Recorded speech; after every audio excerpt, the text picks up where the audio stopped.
Добар ден, почитувани ученици, добредојавте во нашата училница. Јас сум Блаже Тимински, професор во гимназијата Мирчевци во Битуле. За денеска имаме задача да се запознаеме со наставната единица чисти супстанции и смеси.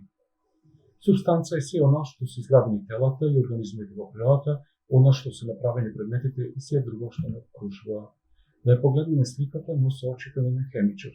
Веднаш ќе забележиме дека постојат разни предмети. Меѓутоа, ако сакаме да го опишеме на хемиски начин, ќе кажеме дека црнката на моливото е изградена од графит, во вошето има витамин С, во чајот има кофеин, дека чипсот е посолен со натриев хлорид и така натаму. Научна дефиниција на поимот супстанца. Супстанца е множество од частички што постојат во организиран облик, што возможува постоење на одреден вид на интеракции помеѓу частичките. Или просто кажано, супстанца е се она што има маса и затворен простор. На сликата гледаме повеќе супстанции и ќе ве замолам да определите кои се тие супстанции и да се запрашате дали за секоја супстанција може да определиме квалитативен и квантитативен состав и да ја опишеме со хемиски формули и символи. Ова слика е многу интересна, бидејќи ни кажува дека при горење на цигара се ослободуваат огромен број на штетни супстанции, како што се никотинот, кој е познат како инсектицид, амонијакот, како чистач на клозети, јаглерод моноксид кој што е отровен, метанол, исто така отровна течност, арсениновите оксиди се отрови, бутан, кадмиум, најдено е дека при горење на цигарата се ослободуваат уште 200 различни други и штетни соединенија. Па сега, ако сакате, продолжите да пушите. Од овој слайд можеме да заклучиме како се делат супстанциите и се запрашуваме дали супстанцията може да се раздели со физички постапки. Ако може, тоа таа супстанца е смеса. Ако не може да се раздели со физички постапки, тогаш станува збор за чиста супстанца. Ако смесата има истородна градба насекаде, тогаш таа смеса ја викаме хомогена смеса, а ако нема истородна градба, ја викаме хетерогена смеса. Од друга страна, чистите супстанции можем да ги разложиме по хемиски пат, тоа станува збор за соединенија, а ако не можем да ги разложиме по хемиски пат, тоа станува збор за елемент. Хетерогена смеса ја се разликува од хомогената смеса по тоа што има гранични површини меѓу деловите кои имаат различни својства, а такви фази кај хомогените смеси нема и викаме дека не постојат гранични површини меѓу фазите. Еве пример за хетерогена смеса, каде што гледаме дека има чаша со вода, а врз неа плива масло. Значи имаме две фази, вода и масло, тоа се делови кои са себе се хомогени, а меѓу себе се мешливи. И уште убава слика, каде што гледаме како молекулите на водата и молекулите на маслото не се мешаат помеѓу себе. Од оваа слика пак можеме да заклучиме дека различни супстанции, како што е бакарна жица или коцки шекар, се изградени од различни структури. Пример, бакарната жица е изградена од атоми на бакар, а дека шекерот е изграден од молекули на сахароза. Кај смесите пак, пример, хомогена смеса, имаме молекули на вода, сахароза и теин, а дека кај хетерогените, што се водата и маслото, тие се немешливи супстанции, молекулите на двете супстанции не се мешаат меѓу себе. Да видиме сега кои се тие дефиниции кои што мора да ги знаеме. Прво, чистите супстанции што со хемиски реакции не може да се разложат на попрости чисти супстанции се нарекуваат прости чисти супстанции или елементарни супстанции. Основните градивни единки на простите чисти супстанции се атомите. Атомите имаат можност да се сврзуваат помеѓу себе и да градат разни видови супстанции. Множество од сите истородни атоми во природата се вика хемиски елементи. Оваа дефиниција за сега е доволна, меѓутоа понатаму ќе ја замениме со друга и попрецизно. Чистите супстанции што со хемиски реакции може да се разложат на прости чисти супстанции или преку хемиски реакции да се добијат прости чисти супстанции се нарекуваат хемиски соединенија. Тие се добиваат со здружување на различни видови атоми и имаат точно определен квалитативен и квантитативен состав. Како пример можеме да кажеме вода, јаглерод диоксид, HCl и многу други. Што можеме да кажеме друго? Чистите супстанции имаат точно дефинирани постојан состав и својства. Пример, вода, железо, кислород, јаглерод диоксид. А додека смесите се изградени од најмалку две или повеќе чисти супстанции, и немаат постојан состав, а со тоа немаат ниту постојани својства. Како пример може да земеме млекото, воздухот, растворна шеќер, вода, сокови и така натаму. Смесите се одликуваат со следните особини. Прво, имаат прометлив хемиски состав, потоа чистите супстанции во составот на смесата ги задржуваат своите карактеристични особини.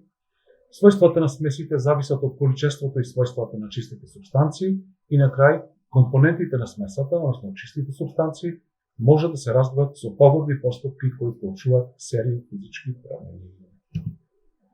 Сега едно прашање. Ако до сега се откриени 118 елементи, а познати се преку 650 прости супстанции, како е тоа можно?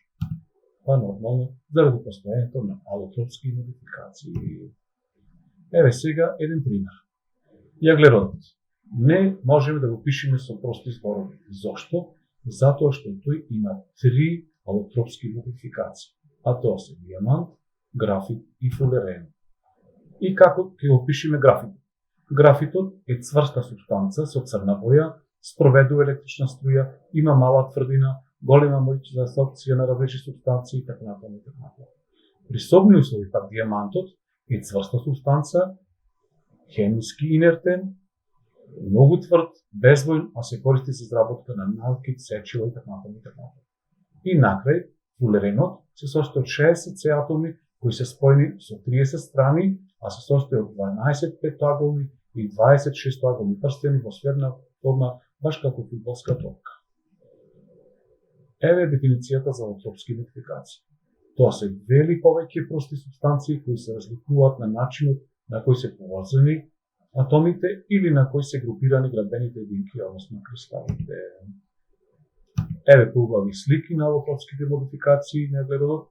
Гледаме како изгледа графитот, значи како слоеви диамантот гради, како мрежа од ковалентно сврзани С атоми, а дека бакнистер фулеренот е во форма на фудбалска топка.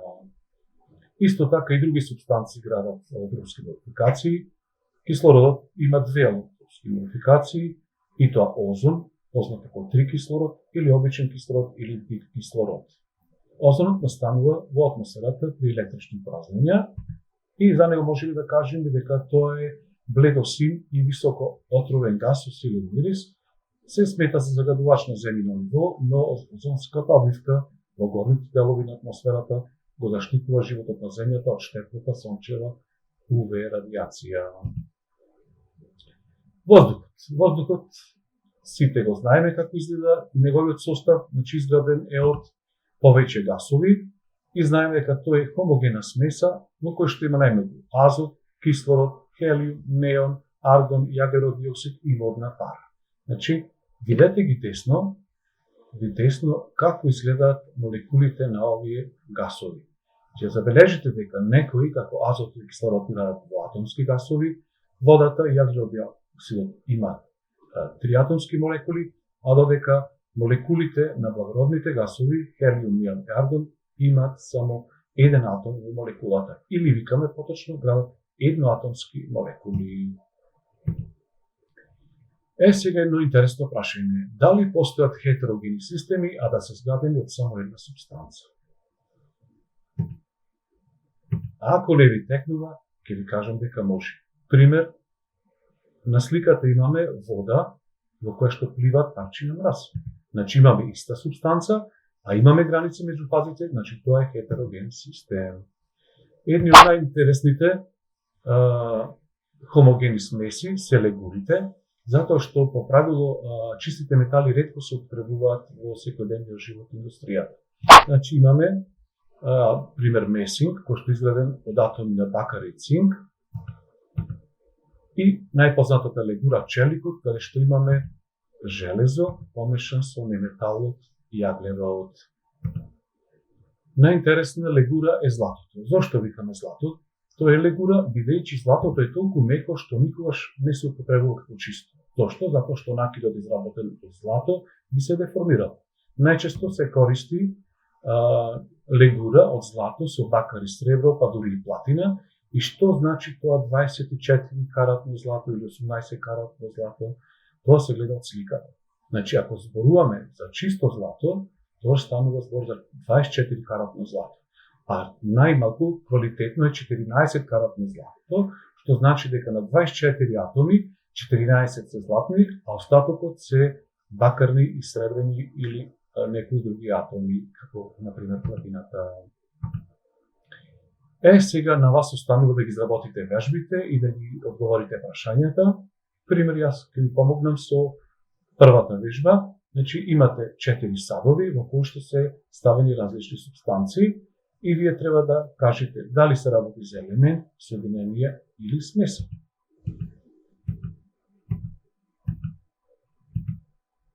Потоа, имате прашања со заокружување, треба да ги одговорите точно. И имате прашања со дополнување и со заокружување. Толку за оваа лекција, благодарам на вниманието и се гледаме во следна прилика. Пријатно!